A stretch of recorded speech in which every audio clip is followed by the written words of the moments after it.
atau mirip dengan yang diasosiasikan dengan kerusakan jaringan. Fisik rusak. Ya, fisik rusak, baik itu terjadi sekarang atau berpotensi merusak. Nah, ini cinta itu seperti Adawiyah itu nggak merusak secara fisik. Ya, jadi ada sedikit sebenarnya sih melihat berbeda juga tidak dari definisi ini, karena definisi ini juga memberi sentuhan emosional. Jadi bersifat subjektif. Tetapi faktanya definisi nyeri ini adalah nyeri yang harus dihindari. Ya, definisi nyeri menurut ilmu kedokteran harus dihindari. Ilmu kedokteran itu selalu tidak pernah bilang bahwa sudah terima aja nyeri ini, enggak pernah. Dia selalu berupaya untuk mengobati nyeri itu dengan obat, paracetamol, ya, Algin, metampiron atau apapun sampai dengan suntikan-suntikan yang bisa membuat orang itu hilang nyerinya. Morfin misalnya, ya, suntik. Sudah nyeri pada kanker itu disuntik morfin misalnya. Atau masih sakit yang ringan itu dikasih obat yang paracetamol misalnya, atau nggak pernah ilmu kedokteran menghadapi nyeri lalu bilang sudah ini pengalaman baik lo nyeri, nggak ada itu. Begitu dokter, bahkan nyeri ini keluhan yang menyertai hampir semua penyakit dalam ilmu kedokteran. Jadi kalau kita boleh bahasakan ilmu kedokteran itu dengan bahasa yang sangat simple, meskipun tidak menggambarkan seutuhnya, ilmu kedokteran itu, terutama obat-obat itu sebenarnya didedahkan untuk melawan nyeri. Jadi semua pengetahuan di bidang kedokteran sebenarnya kalau dibiar itu simple, itu diadakan untuk menghadapi rasa nyeri itu. Oke. Gitu ya. Itu kalau kita ke dokter itu kan pastilah di ruang dokter itu selalu ada obat anti nyeri. Hampir di setiap rumah ada paracetamol, ada Antalgin, ya. Meskipun tidak semua rumah itu ada obat-obat obat penenang, obat tidur, nggak ada, belum tentu. Tapi obat anti nyeri itu hampir selalu ada dan dijual bebas. Itu menunjukkan bahwa nyeri ini sesuatu yang sebenarnya bagi manusia itu sesuatu yang dihindari kalau dalam ilmu kedokteran. Tapi faktanya kan tidak begitu. Nyeri itu, penderitaan itu kadang-kala sesuatu yang sangat menyenangkan. Kalau Anda nonton film Da Vinci Code itu, Dan Brown, ya, coba lihat yang si siapa itu kan, bekas orang yang ditahan, kemudian dia menebus dosanya pada Silas. Ya.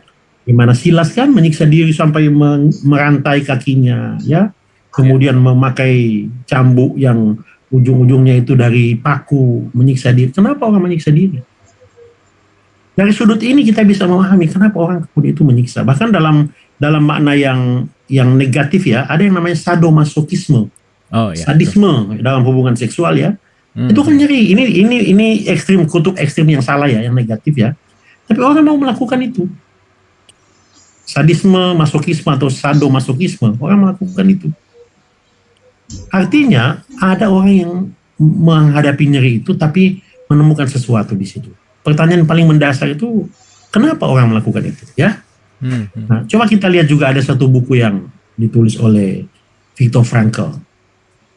Viktor Frankl ini terkenal sekali sebagai psikiater yang ditahan di Auschwitz, di penjara Nazi, yang hidup lolos dia.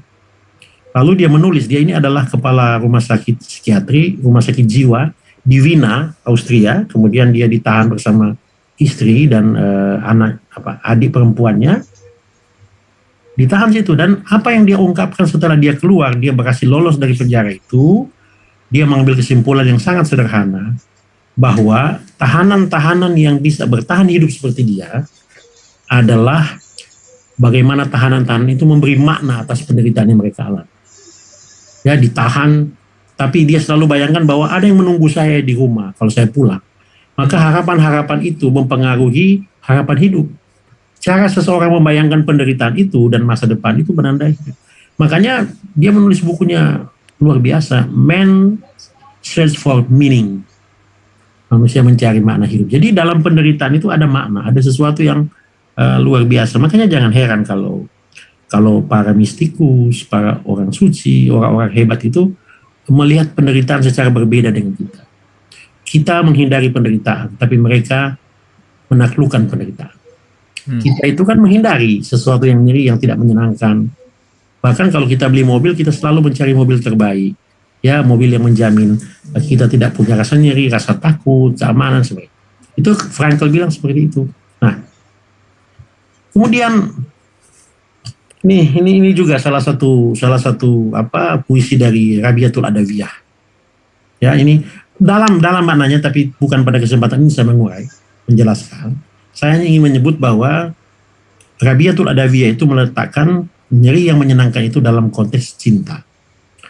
Mari kita lihat ya, saya mau kutip satu penelitian dibikin tahun 2013 ini oleh seorang dokter yang namanya Fabrizio Benedetti. Ya, apa yang dia temukan dari penelitian? Kalau kita membingkai nyeri dan sakit itu sebagai positif dan bukan negatif, maka akan meningkatkan respon neurokimia yang membantu mengelola nyeri dengan baik. Artinya, anti nyeri endogen, anti nyeri yang datang dari dalam tubuh kita. Dalam tubuh kita kan ada produksi anti nyeri, misalnya opioid antigen gitu ya, opium antigen, opioid endogen dari dalam diri itu dilepaskan ketika pengalaman nyeri diubah dari negatif ke positif. Apa yang dia mau bilang sini? Kalau kita melihat nyeri itu sebagai sesuatu yang menyenangkan, maka otak kita itu berputar 360 derajat. Ya, dia berputar, dia atur sedemikian rupa sehingga nyeri itu terkelola dengan baik. Dikelola dengan baik dan nyeri itu tidak lagi menimbulkan rasa sakit. Tidak lagi menimbulkan rasa sakit. Ketika orang itu mencoba memahami, membingkai rasa nyeri itu secara positif. Salah satu yang positif itu kan kalau cinta itu misalnya, kalau nyeri itu sebagai sesuatu tanda cinta, suatu tanda memaknai hidup. Saya menderita ini, saya sekolah ini, saya belajar dengan luar biasa, dengan berat ini untuk apa? Masa depan lebih baik. Ini hal yang sepele, yang sederhana ya. Tetapi kemudian itu mengubah ternyata apa yang terjadi di otak kita. Jadi membingkai nyeri dengan sesuatu yang lebih positif, itu bukan hal yang sederhana sebagai fenomena kejiwaan. Itu mengubah otak secara fungsional di kepala kita. Sehingga kemudian anti nyeri yang endogen yang dari dalam tubuh sendiri, itu diproduksi secara besar-besaran. Luar biasa produksinya. Sehingga kemudian orang merasakan bahwa rasa nyeri itu sebenarnya sesuatu yang kalau kita persepsi dengan tepat, maka rasa nyeri itu akan melahirkan kekuatan dari dalam tubuh kita. Ada penelitian lain lagi ya, ini terakhir slide saya. Nah, ini yang menarik ini, Bung Abu. Ya, penelitian dari Joseph Franklin 2013 ya, 7 tahun lalu. Apa dia bilang? Rasa sakit itu membuat kesenangan terasa lebih kuat dan terasa. Ya, kalau kita ada rasa senang, mendapatkan rasa senang itu dengan didahului rasa sakit, kesenangan itu bermakna tinggi. Ya, kalau kita mendapatkan rasa senang, sesuatu yang sifatnya positif, tapi didahului dengan rasa nyeri, kesenangan itu ada perbandingan, ada pembanding. Ya, nyeri yang luar biasa, kemudian membuat kesenangan yang sangat sepele, yang remeh-temeh itu menjadi sangat bernilai tinggi.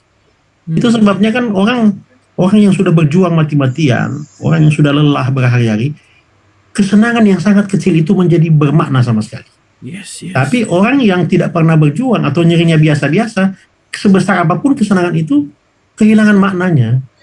Kesenangan itu biasa aja. Tapi kalau dia sudah menggelora, dia menderita dengan sangat luar biasa, maka perolehan kesenangan yang sangat kecil itu membuat dia merasakan kesenangan sebagai yang sangat luar biasa. Jadi penderitaan itu membuat kesenangan memiliki makna yang luar biasa tinggi. Nah, makanya kan kita ini tidak boleh lari dari penderitaan. Orang harus menderita, dengan berbagai cara, dengan cara apapun. Ya, orang harus menderita. Seorang yang mengalami penderitaan lalu kemudian mendapatkan sesuatu yang lebih baik, lebih positif, maka dia akan menghargai kesenangan yang kecil itu dengan penghargaan yang setinggi-tinggi. Jadi di balik nyeri menyenangkan itu ada pesan moralnya. Message-nya itu apa? Bahwa untuk mendapatkan sesuatu yang bernilai tinggi, itu orang tidak boleh lari dari penderitaan. Tidak boleh lari dari rasa sakit atau rasa nyeri yang dialami. Ya. Tentu yang saya maksud sini adalah rasa sakit dan nyeri itu bukan sekedar rasa nyeri pada fisik, tapi rasa susah pun. Kesusahan itu adalah sesuatu yang membuat kesenangan itu menjadi bernilai tinggi. Nah, jadi teman-teman sekalian, ini satu hal yang diluputkan oleh manusia. Luputnya gimana? Orang menghindari penderitaan. Ya, orang menghindari. Penderitaan itu, jika itu bisa dibawa kendali kita, jangan kita hindari. Jangan kita hindari. Kita gumuli dia, karena begitu kita memperoleh kesenangan, sekecil apapun, kesenangan itu bernilai tinggi. Ya, coba orang sakit gigi ya. Ini penderitaan yang paling luar biasa, ini sakit gigi. Coba sakit gigi, kita menderita sakit, sangat luar biasa sakit gigi. Tapi 1 detik saja, kehilangan rasa sakit gigi itu akan terasa sangat tinggi nilainya, padahal cuma 1 detik. Ya, kita akan merasakan 1 detik rasa senang itu punya nilai yang sangat luar biasa tuh.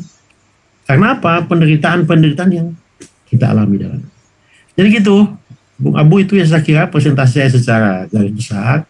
Saya hanya ingin mau bilang pada teman-teman kita ini jangan takut dengan penderitaan. Jangan pernah takut. Sejauh itu bisa kita kendalikan, sejauh itu tidak mengancam nyawa secara berlebihan, maka gumulilah penderitaan itu. Karena penderitaan itu akan membuat segala hal menjadi bermakna, bernilai tinggi, ya. Termasuk kesenangan yang kecil akan bernilai sangat tinggi.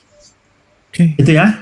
Itu ya saya kira. Terima kasih banyak. Terima kasih, Dok. Ini luar biasa nih. Ya. Waalaikumsalam. Oke, teman-teman, boleh tepuk tangan dulu dong. Wah, ini asik banget ya ngomongin penderitaan nih, jadi benar-benar merubah paradigma melihat menderita nih gitu ya. Jadi itu tadi itu yang kalimat terakhir, saya melihatnya bahwa penderitaan itu juga menambah kita untuk jadi bisa lebih bersyukur ya, karena sedikit kesenangan kalau kita dari konteksnya dari menderita itu akan sangat dirasakan gitu.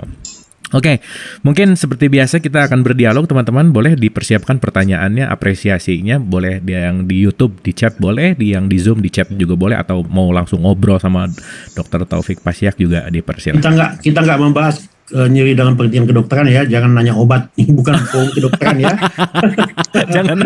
jangan nanya obat, ini bukan obat apa supaya kalau siang nggak lapar gitu. Ya. Oke. Sebelum ke penanya, ini saya dulu yang mau nanya. Karena ini penasaran ini. Oke, Dok. Tadi dibicarakan tentang penderitaan gitu ya. Itu kita dipaparkan bahwa penderitaan itu bukan suatu hal yang buruk gitu. Nah, ada statement begini. Sakit itu tidak terelakkan, menderita itu pilihan. Jadi orang sakit belum tentu menderita kan gitu ya kira-kira ya. Karena begitu dapat rasa sakit, penderitaan atau tidak tergantung dari dia. Nah, pertanyaannya adalah bagaimana kita punya kesadaran untuk acceptance, penerimaan, pengikhlasan jiwa terhadap penderitaan itu, prosesnya gimana kira-kira, Dok? Silakan. Iya, simpel sekali sebenarnya. Kita memberi makna saja pada penderitaan. Memberi nilai, memberi makna. Ini contoh sederhana ya dari beberapa pasien saya yang dia lakukan dengan perspektif spiritual.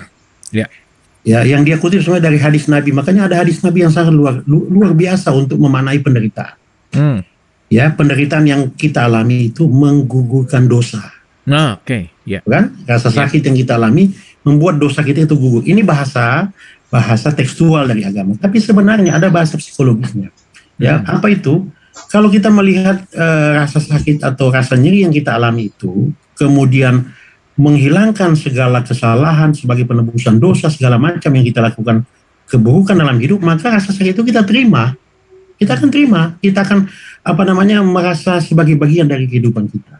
Makanya kunci untuk memaknai penderitaan itu adalah memberi makna. Itu yang makna itu artinya apa? Kita mengubah persepsi kita terhadap penderitaan itu. Misalnya begini ya, yang paling sederhana. Ini bencana kan di mana-mana datang ke kita. Angin ribut, gunung pecah, banjir. Kita nggak mungkin mengubah itu. Mungkin gitu. Itu bagian dari hal yang tidak bisa kita ubah. Apa yang kita bisa ubah? Kita mengubah persepsi kita tentang bencana. Ya, mungkin bencana ini adalah teguran. Mungkin bencana ini adalah hukuman. Mungkin bencana ini adalah penebusan dosa. Ini bahasa spiritual ya. Orang memiliki makna macam-macam selain bahasa spiritual yang saya kasih contoh tadi. Tetapi sejauh pengamatan saya selama ini terhadap pasien yang menderita, itu keyakinan dia, terutama bagi kaum muslimin, bahwa penyakit yang dia derita itu menggugurkan dosa yang telah lalu, itu kekuatan luar biasa. Yang saya amati dari pasien-pasien yang saya tangani selama ini, atau pasien-pasien yang saya lihat. Dengan cara itu kemudian dia menerima penderitaan itu. Makanya kan Makanya kan saya sering sampaikan pada pasien, penyakit nggak bisa Anda hindari kalau Anda sudah derita. Gumuli dia, nikmati dia, jadikan bagian dari diri Anda. Nggak bisa Anda hindari, karena penyakit itu datang dari Anda, itu bagian dari diri Anda. Ketika Anda menerima penyakit itu, menerima dengan baik, Anda menaklukkan dia dalam langkah pertama. Anda nggak susah melawan, karena yang bisa melawan penyakit itu bukan dokter.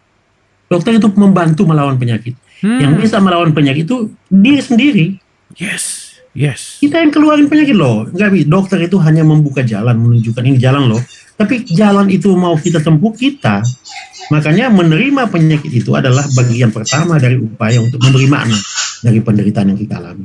Itu sebabnya, coba lihat para penyintas kanker ya. Saya punya banyak teman yang penyintas kanker. Apa yang mereka bilang?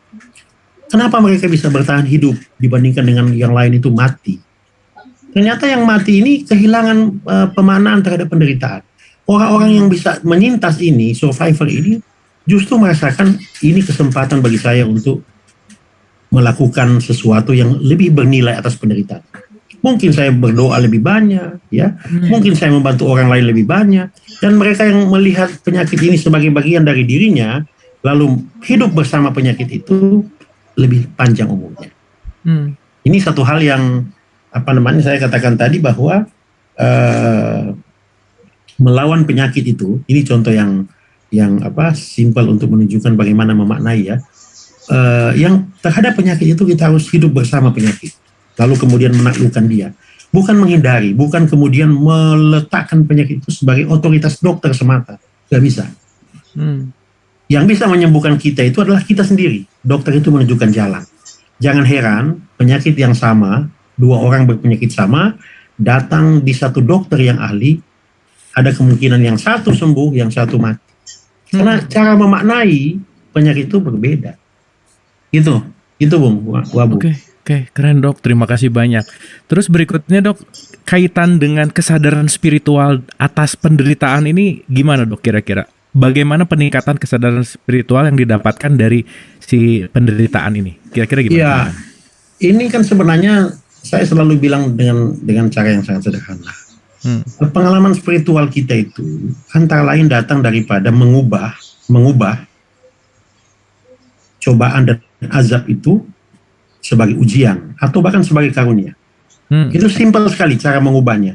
Jadi begitu kita merasakan penderitaan, kesulitan dalam hidup, tidak lulus ujian, menderita, kehilangan duit, turun dari jabatan, ini azab loh. Azab dalam makna yang ekstrim ya azab, atau bisa jadi ini adalah sebuah bencana, atau mungkin ada orang memersepsinya sebagai hukuman.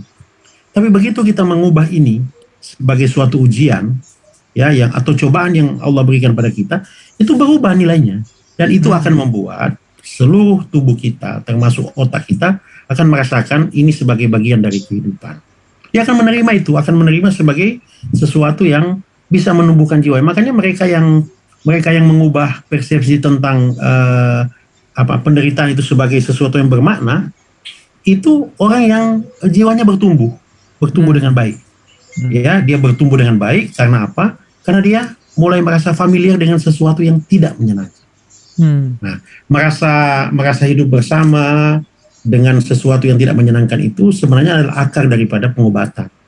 Akar pengobatan itu kan adalah bagaimana kita hidup bersama penyakit, lalu menaklukkan, bukan menghindari.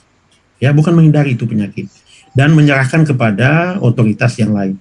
Makanya salah satu contoh untuk menunjukkan pertumbuhan spiritual, pengaruhnya terhadap tubuh, itu lihat orang sakit. Yang saya sebut tadi para penyintas. Mereka yang bisa survive dari kanker itu adalah orang-orang yang memaknai penyakit itu sebagai suatu pergulatan spiritual. Ya. Apa artinya? Artinya sakit itu menumbuhkan jiwa. Menumbuhkan jiwanya. Dengan menderita, kan kita belajar dari ini ya, para arif bijaksana. Mereka bilang ini secara general lah. Kalau Anda mau merasakan kehidupan yang sejati, tanggalkan semua milikmu. Tanggalkan. Karena apa? Milikmu itu membuat kau menderita. Dengan tidak memiliki apa-apa. Ini kata para mistikus ya, sudah agak tinggi ilmunya. Dengan tidak memiliki apa-apa, Anda kehilangan rasa nyeri dan penderitaan. Karena tidak ada penderitaan yang luar biasa selain rasa kehilangan. Ya, ketika kita kehilangan sesuatu, itu penderitaan yang sangat luar biasa. Makanya manusia itu kalau disuruh pilih untuk mendapatkan sesuatu atau kehilangan sesuatu, dia lebih memilih untuk jangan kehilangan. Biar aja saya nggak dapat apa-apa. Rasa yang dia rasakan, coba ya. Kita punya rasa. Apa yang kita rasakan? Misalnya orang memberi sesuatu, kan kita senang. Mana lebih tinggi nilainya? Rasa yang kita rasakan senang karena mendapatkan sesuatu, ataukah rasa rasa sakit atau rasa menderita karena kehilangan sesuatu? Itu bobot rasanya kalau kita timbang, itu lebih berat pada kehilangan. Makanya kita nggak mau kehilangan sesuatu. Kita punya barang, ya, kita punya barang di rumah. Terasa berat barang ini kita memberikan kepada orang lain. Makanya dalam ajaran Islam kan ada ajaran begini, kalau kau mau bersedekah yang betul, berilah barang yang paling kau cintai. Tinggi sekali nih. Tinggi sekali. Bayangkan sesuatu yang sangat kita cintai, yang bersama-sama dengan kita sepanjang hidup, lalu itu mau kita berikan pada orang lain. Wah, itu tidak gampang. Itu tinggi, kelihatan simpel ucapan Nabi Muhammad ini. Berilah barang yang paling kau cintai dalam hidupmu. Artinya kalau kita sudah memberikan sesuatu yang sangat kita cintai, yang paling kita cintai, maka yang tidak kita cintai itu lebih mudah kita berikan. Lebih mudah kita memberikan itu. Tapi apa bisa? Nah, inilah di sini pertumbuhan jiwa itu terjadi. Karena saya katakan tadi, kehilangan itu adalah suatu penderitaan. Tapi kalau kita siap kehilangan, terutama terkait dengan kepemilikan, maka kita bebas dari perasaan. Tumbuh jiwa kita. Karena sebenarnya memiliki itu adalah membawa penderitaan. Makin banyak kita memiliki, itu makin memungkinkan kita menderita secara luar biasa. Coba lihat, siapa lebih menderita dia? Orang kaya dengan harta berlebihan atau orang biasa yang hartanya tidak banyak? Itu lebih menderita orang kaya. Kenapa? Memang ada kesenangan situ, tetapi perasaan kehilangan yang dirasakan kalau ditimbang itu lebih besar dibandingkan dengan yang dirasakan oleh orang miskin. Karena apa? Hanya mereka yang mempunyai yang bisa kehilangan. Ya, hanya mereka yang mempunyai yang bisa kehilangan. Yang tidak mempunyai mau kehilangan apa? Nah, gitu. Ini memang, mohon maaf, ini sudah ilmu pada level mistikus ini, tetapi kita bisa belajar dari situ. Betul. Makanya keserakahan itu dilarang. Karena keserakahan itu artinya apa? Orang memperbanyak perasaan memiliki, yang ngumpul semua. Ya, mobilnya cuma 1, 2, 3, 4 tanpa kecuali ada makna ya, ada nilai mobilnya. Oke. Dia sudah beli ini, nggak puas lagi dia beli rumah sudah besar, dia tambah lagi. Itu keserakahan yang muncul itu disebabkan karena apa? Kepemilikan makin banyak, makin bertambah. Nah, kalau kepemilikan sudah bertambah, impact-nya apa? Kehilangan itu menjadi sesuatu yang sangat menyakitkan. Gitu ya. Mereka yang tidak memiliki apa-apa tidak akan kehilangan apa-apa. Begitu filosofinya. Terima kasih, Dok. Ini udah banyak yang nanya, tapi saya masih penasaran satu aja, Dok. Dalam konteks jiwa gitu ya, Al-Quran mengatakan ya ayyuhan nafsul mutmainah, jiwa yang tenang gitu, Dok. Nah, ketika jiwa seseorang tenang, itu kapasitas di otaknya secara neuroscience, apa sih yang terjadi, Dok? Di otaknya tuh seperti apa? Apakah neokorteksnya baik atau apa dan seterusnya gitu, atau ada hormon apa yang membuat segala sesuatu gitu? Boleh tolong dijelaskan, silakan. Terima kasih, Dok. Sebenarnya ekspresi otak itu dalam bentuk aliran darah maupun listrik, elektrofisiologi itu tidak mewakili daripada perasaan ketenangan yang disebut dengan an-nafs al-mutmainah itu ya. Karena an-nafs al-mutmainah itu sesuatu yang lebih dalam, sesuatu yang sangat hakiki karena totalitas ada di situ. Tetapi saya bilang perasaan tenang itu bisa kita jejaki dengan melihat otak, bagaimana kinerja otaknya ya. Perasaan ketenangan, di mana seseorang merasakan ketenangan dengan melihat bagaimana elektrofisiologi maupun aliran darah di otak bekerja. Itu biasanya berdasarkan sejumlah penelitian, kita ini kan punya 2 lapis ya. Ada yang namanya kortikal. Kortikal itu daerah korteks di atas. Lalu ada daerah subkortikal. Subkortikal itu daerah yang lebih di bawah. Di sini pusat emosi itu dan energi di subkortikal. Itu ada amigdala, minta maaf ini istilah anatomi, ada amigdala, Ya. Ada hipokampus, ada mesolit itu di bawah. Ya. Hipokampus itu di bawah. Di atasnya itu adalah daerah kepribadian yang itu korteks prefrontal, korteks motorik dan sebagainya. Energi kita dalam bentuk emosi itu ada di subkortikal. Jadi ketenangan itu ada di subkortikal. Di daerah subkortikal dalam hal ini adalah daerah-daerah yang meregulasi emosi. Apa itu amigdala? Sehingga kalau kita mau melihat orang dalam kondisi tenang, itu adalah salah satunya adalah responnya terkendali. Respon terhadap sesuatu, kita itu kan ada kalanya merespon sesuatu itu impulsif. Misalnya yang simpel begini ya, yang sederhana. Orang belum habis bicara, dia langsung respon.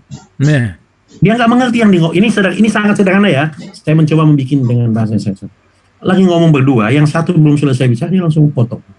Karena dia nggak ngerti apa yang diomongkan oleh orang lain. Ini sederhana nampaknya, tapi mekanisme yang mendasari ini adalah impulsivitas. Suatu ketidaktenangan yang diwujudkan dalam gangguan dalam sistem kendali diri. Jadi ketenangan itu otak yang secara hakiki atau secara disebut an-nafs al-mutmainnah itu adalah salah satu wujud adalah kemampuan mengendalikan diri. Mengendalikan diri untuk melihat sesuatu sebagai hal yang menjadi godaan. Misalnya begini. Kita ambil contoh puasa ya. Itu sebenarnya saya suka sekali menerangkan puasa itu dengan sederhana. Kita bicara kendali diri ya. Kendali diri itu Bung Abu itu tanda spiritualitas yang matang yang kita sebut dengan nafs al-mutmainnah. Itu ciri khasnya adalah sistem kendali diri. Kita perhatikan baik-baik. Kita ini kan puasa, ya ayyuhalladzina amanu kutiba alaikumusiyam kama kutiba alal ladzina min qablikum la'allakum tattaqun. Ini ayat ini termasuk aneh menurut saya. Orang disuruh mendapatkan kualitas tinggi takwa, tapi disuruh untuk tidak makan. Jarang loh, makannya kan fisik. Ya. Kenapa nggak dibilang olahraga aja supaya jadi takwa? Tidur aja dengan baik supaya jadi takwa? Enggak, dibilang makan loh. Dilarang makan. Betul. Makan itu kan kualitas fisik. Meskipun puasa itu lebih dari sekedar menahan makan ya.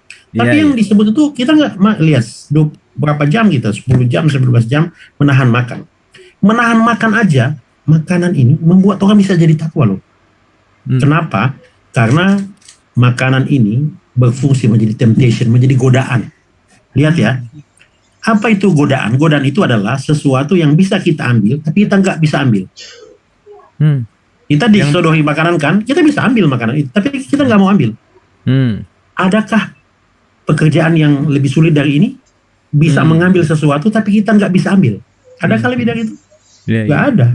Nggak ada. Kita bisa ngambil loh. Ini yang kalau ini mengalami patologi, itu terjadi korupsi. Kalau dia rusak ini sistem ini terjadi korupsi, itu kan dia ngambil sesuatu yang dia tidak boleh ambil. Gitu ya. Kita dikasih kue ini bisa kita ambil, udah dikasih kok, tapi kita nggak mau ambil karena kita lagi diet. Gitu ya. Sesuatu yang bisa kita ambil tapi kita nggak ambil itu disebut godaan. Ini akar daripada korupsi. Ambil duit negara itu kan nggak boleh kita ambil, meskipun kita bisa ambil dengan otoritas kekuasaan yang kita punya. Ini bicara tentang kendali diri, sistem kendali. Nah, sistem kendali diri ini diregulasi atau diatur oleh sejumlah komponen di otak. Salah satunya adalah bagian di bawah subkortikal. Itu amigdala, gyrus singulatus. Nah, untuk melihat an-nafs al-mutmainnah dari perspektif otak, maka lihat sistem kendali diri. Orang yang tenang, yang nafsnya sudah tinggi, itu sistem kendali dirinya baik. Itulah sebabnya puasa itu kita diajari dulu untuk menahan makan. Untuk apa? Melatih sistem kendali. Menahan makan ya. Kita kan boleh makan di dalam kamar, gak ada yang lihat. Gak ada yang lihat. Dibiarkan kita untuk. Maka puasa itu Allah bilang urusan aku dengan, kalau sholat urusan kamu dengan, tapi puasa urusanku denganmu. Cuma aku yang tahu. Kan begitu dibilang. Kita bisa makan, tapi kita nggak mau. Kalau ini lolos, luar biasa. Nah, tahun 69 itu ada orang yang namanya Walter Mischel. Ini psikolog dari Stanford. Dia melakukan sebuah percobaan yang dikenal dengan marshmallow reset. Ya, itu terkenal sekali. Tahun 69 itu dia masukkan sekelompok anak berusia 7-9 tahun di satu ruangan. Lalu dikasih permen marshmallow di meja. Dia bilang begini, kalau anak-anak mau makan ini silakan. Tapi kalau kalian mau tunggu saya balik, permennya saya tambah 2. Dia mau mengukur bagaimana permen ini menjadi godaan dan anak-anak itu seberapa kuat kendali diri. Ternyata ada yang nggak lolos, ada yang langsung makan, ada yang nunggu. Ternyata dia ikuti sampai mereka 40 tahun, anak-anak ini. Lama sekali ini penelitian. Penelitian yang sangat, namanya penelitian longitudinal, lama sekali. Walter Mischel punya murid, muridnya punya murid itu mengamati. Apa yang dia simpulkan? Anak-anak yang bisa mengendalikan diri itu hidup lebih sukses di masa depan. Jadi kendali diri itu adalah kunci sukses, dan kendali diri itu tanda daripada an-nafs al-mutmainnah. Oke. Dalam pengertian psikologi dan brain science, gitu, Bung Abu. Oke, terima kasih banyak Dok, luar biasa, mantap. Masih pengen banyak nanya tapi kita ke Bu Winnie dulu, ke Bunda Winnie. Bunda Winnie silahkan. Assalamualaikum warahmatullahi wabarakatuh. Dokter Taufik, Nanda Abu, maaf nih masih pakai daster. Silakan Bu. Pak Dokter, nyeri yang menyenangkan itu pastinya dialami oleh semua wanita yang telah melahirkan. Betul nggak Dok? Iyalah. Tetapi nyeri pada beda Bu. Menderita melahirkan itu nyeri yang menyenangkan tapi tidak ada pilihan di situ. Agak beda dengan nyeri lain. Kita nggak ada pilihan loh. Mau melahirkan beda dengan olahraga. Iya, nggak ada pilihan, benar. Nggak ada pilihan. Ada dokter pilihannya itu sesar dong. Oh, sesar. Oh, tetap nyeri ada nyeri. Kalau sesar itu adalah nyeri yang dimanipulasi, ada nyeri sebenarnya tanpa intervensi. Ya, tapi emang luar biasa ya Dok ya, wanita itu ya. Karena begitu lahir itu Dok udah nggak kerasa sakit, dan keyakinan kita akan Allah itu luar biasa gitu loh. Ya, betul. Aduh, luar biasa bener deh. Dan ternyata juga banyak wanita-wanita kan melahirkan sampai 11 anak itu kan luar biasa banget. Memang perempuan ini Bu, kemampuannya untuk menahan penderitaan lebih kuat dari lelaki. Oh iya. Itu karena apa? Dia menstruasi setiap bulan. Dia secara reguler itu menderita nyeri. Apalagi yang ada yang namanya stres pramenstrual, kan sebelum dia mens itu kan ada perasaan-perasaan susah, depresi itu. Jadi perempuan itu sebenarnya akrab dengan penderitaan. Jadi makhluk yang paling tahan terhadap penderitaan itu perempuan dibandingkan lelaki. Bravo wanita ya Dok. Iya betul. Dan itu memang dibuktikan oleh ilmu kedokteran, lebih kuat perempuan karena mereka terlatih untuk menderita. Terlatih untuk menderita. Gitu. Laki-laki itu tidak terlatih untuk menderita. Udah sakit banget loh Dok melahirkan tuh. Iya. Kalau saya bisa membandingkan nyeri melahirkan itu dengan satu nyeri ada yang laki-laki rasakan itu, tapi ya beda-beda tipis lah. Itu kalau dia menderita kolik ginjal. Kolik ginjal itu suatu nyeri di pinggang, ya, yang disebabkan oleh antara lain misalnya kalau ada batu ginjal, ya, atau ada sumbatan yang menimbulkan nyeri yang sangat luar biasa. Itu nyerinya mirip dengan nyeri melahirkan. Kenapa? Karena melibatkan saraf yang sama, yang hampir sama, daerah pinggul di situ. Ya, tetapi laki-laki kan tidak terlatih menderita setiap 9 bulan, setiap 1 tahun. Kalau anaknya 11 tahun dia belajar menderita ini. Laki-laki kan enggak. Nah itu meskipun nyeri itu sama, tapi merespon nyeri itu agak berbeda, sangat berbeda. Nah makhluk perempuan ini kemampuannya untuk menderita luar biasa. Dia nggak makan, ya hidup susah dia bisa. Ya, laki-laki itu tidak terbiasa untuk hidup susah. Makanya bagi laki-laki kesusahan hidup itu sesuatu yang menimbulkan masalah luar biasa dalam hidup. Cinta seorang perempuan Bu itu dibuktikan pada suaminya kalau suaminya sedang mengalami kemiskinan. Tapi cinta seorang suami pada istrinya dibuktikan kalau istrinya sedang sakit. Itu membuktikan, ya, kalau membuktikan apakah istrinya mencintai suaminya, lihat kalau suaminya sedang susah, sedang mengalami kemiskinan luar biasa. Ketahuan istrinya cinta enggak. Tapi kalau lelaki membuktikan cintanya pada istrinya, lihat kalau istrinya sakit. Kan kalau sakit udah jelek, udah nggak mandi, udah bau kan. Di situ dibuktikan, iya. Pembuktian seperti itu dibuktikan dari situ. Gitu. Ya Dok, terima kasih. Satu lagi Dok, kehilangan bareng sebenarnya nggak seberapa kalau kehilangan orang yang dicintai ya Dok ya. Iya. Tapi ingat Bu, pada laki-laki dan perempuan berbeda. Perempuan itu bisa kalau laki-laki begitu kehilangan orang yang dicintai, misalnya istrinya, dia cari pengganti dengan cepat. Itu ingat baik-baik, itu bukan semata-mata dorongan seksual. Salah tuh orang menyebut seksual. Itu oke ada, tapi itu bukan yang benar. Karena apa? Lelaki itu sebenarnya adalah bayi dalam bentuk besar. Sehingga dia perlu diomongi, disediakan makanan. Itu yang dibutuhkan. Ada orang yang mendampingi kalau malam, bisa disuruh-suruh ini, suruh itu, suruh itu. Bukan seksualitas. Kalau perempuan yang begini-begini, rasa ketergantungan kan pada perempuan nggak ada. Sehingga begitu suaminya meninggal, iya dia mandiri. Lihat ya, kalau perempuan yang ditinggal suaminya dengan anaknya banyak, itu sebagian besar anaknya berhasil. Iya, betul. Betul kan? Tapi laki-laki coba lihat, kacau balau itu. Kacau balau. Karena nggak punya kemampuan memelihara, care itu nggak punya lelaki. Sehingga dia perlu perempuan, begitu istrinya meninggal, dia kawin. Untuk apa? Mendapatkan kembali itu care tadi. Makanya salah persepsi ibu-ibu, mohon maaf ini, suamiku kalau saya wafat dia kawin lagi untuk mencari dorongan seksual. Itu ada tapi bukan itu sebenarnya intisarinya. Intisarinya itu dia ingin supaya dia dipelihara, diomongi seperti istrinya dulu melakukan. Itu dasarnya. Gitu. Jadi sebenarnya lebih mulia di balik itu ya. Itu hakiki yang mendorong itu. Makanya ibu-ibu kalau itu jangan ngomong-ngomong gitulah. Nanti kalau saya mati kamu kawin lagi, wah.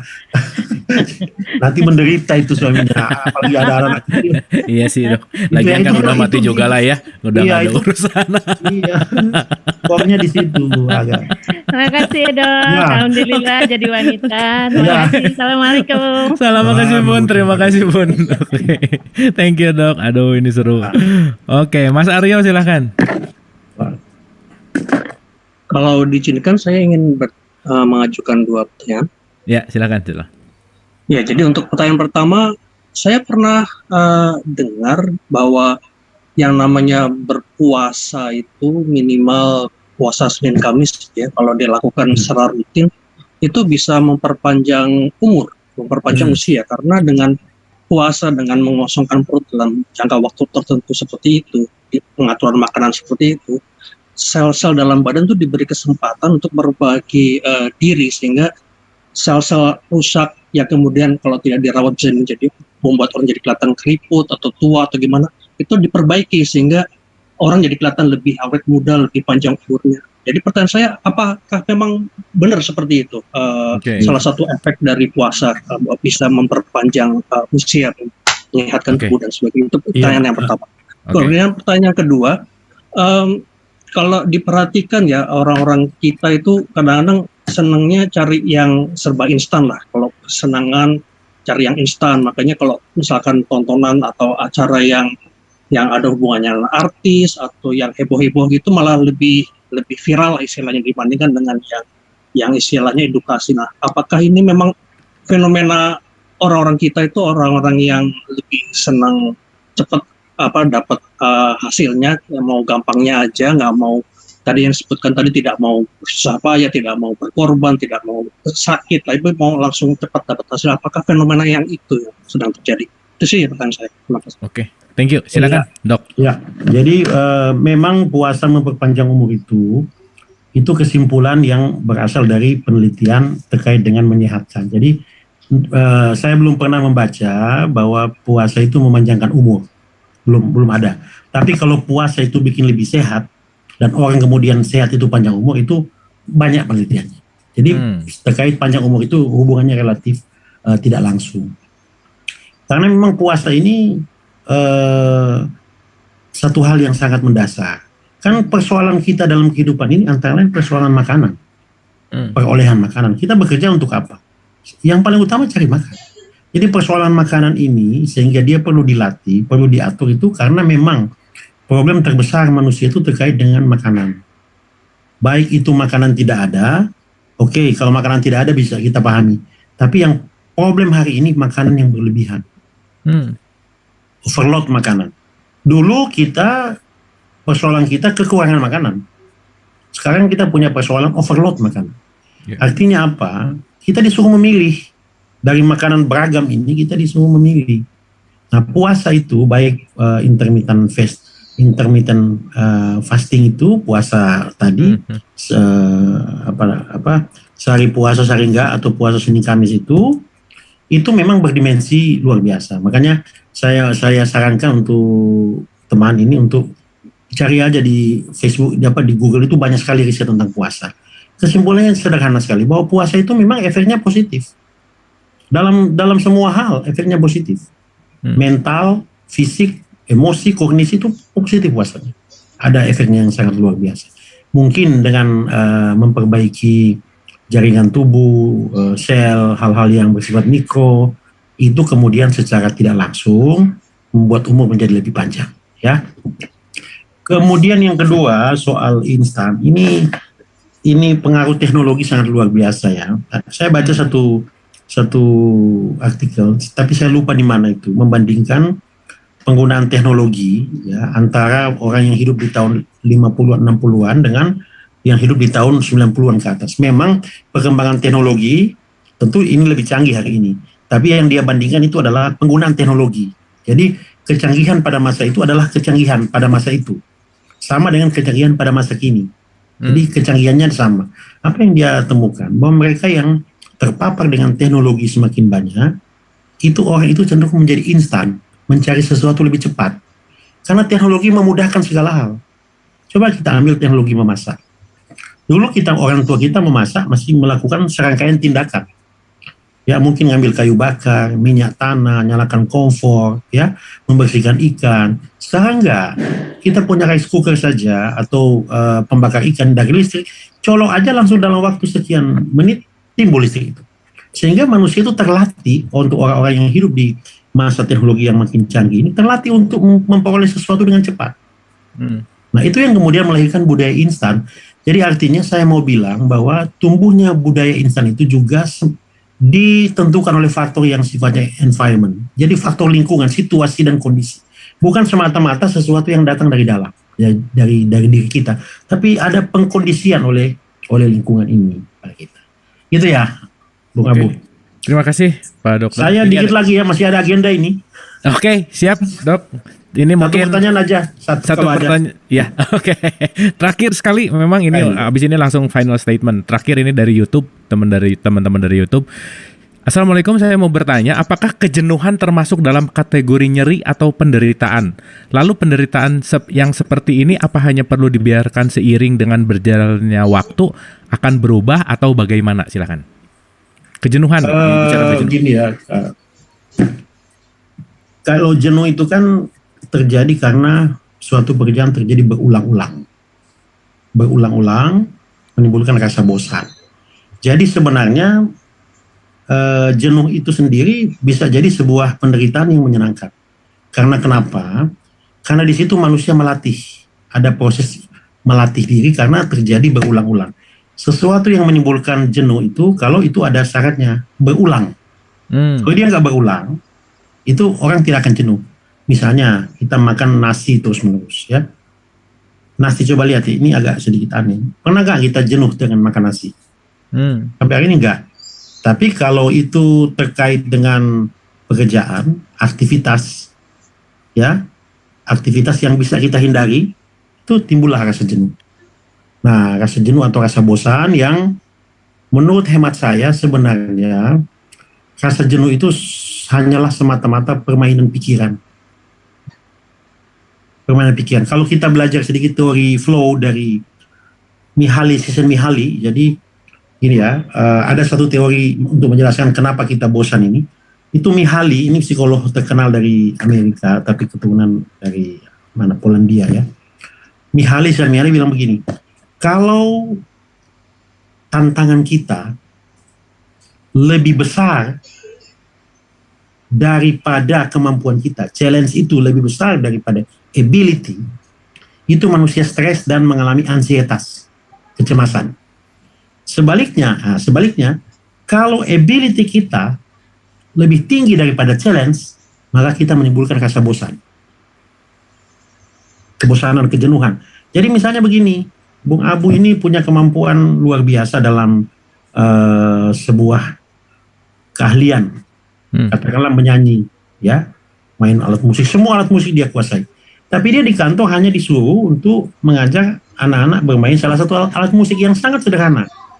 Maka kelebihan yang luar biasa ini, yang banyak ability-nya ini, dihadapi dengan challenge hanya satu alat musik, selisih antara ability dan challenge ini itu disebut dengan rasa bosan.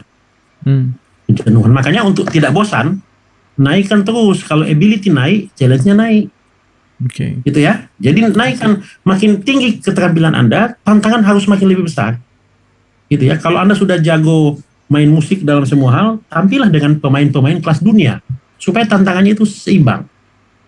Ya, menghindari rasa bosan itu adalah menaikkan ability, andai kata challenge itu besar, atau turunkan challenge jika ability itu rendah. Ya, saya kasih kata kuncinya ya, ability, kemampuan kita, dan challenge yang kita hadapi. Ini menurut teori Mihaly Csikszentmihalyi dalam psikologi.